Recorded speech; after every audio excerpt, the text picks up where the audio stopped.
Kahit bata pa ako, parang alam ko na lahat. Mga lihim na pagtingin, di ko maipagtapat. Nagiging masaya ako sa tuwing kasama na kita, at nalulungkot naman kapag hindi ka nakikita. Kaantay sa school na bumaba ka sa chikot, at sa ating tagpuan sana ika'y sumipot. Sabay natin kakainin mga dala nating baon, at sayong pag-uwi gumamela aking pabaon. Simbolo ng pag-ibig kong di kayang bigkasin, dahil natatakot ako baka tayo'y paglayuin. Magsapit lang alas 4, dadalaw sa inyong bahay, lalabas sa may kalsadang magkahawak ang kamay. Lalaro ng habulan, patintero tumbang preso, at kapag pagod ka na ibibili kita ng sesto. At doon iinumin sa ating tagpuan, masayang nagkukulitan habang tayo'y nagduduyan. ng iyong mata, di kayang limutin.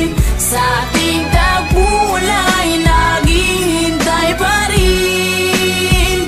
Umukit ka sa puso ko at di na maalis ang mga alaala nating dalawa na kay tamis, kay tagal kong tinis. Di rin nagtagal na laman ng iyong magulang, ang lihim na pagtingin na sila ang naging hadlang. Ilang araw, ilang linggo, kanilang di pinalabas, at minsan naiisip ko baka ito na ang wakas. Sa mura kong edad, lungkot aking naramdaman, at dahil bata pa ako, walang alam na paraan. Umalis ka ng bansa at nilayo ka ng tuluyan, at ngayon sa ting tagpuan mag-isa nang nagduduyan. At ngayong malaki na ako, ramdam ko na ang lahat parang sa buhay ko'y may kulang at parang hindi sapat. Tadhana ba ito o talagang nakaplano? Sa langit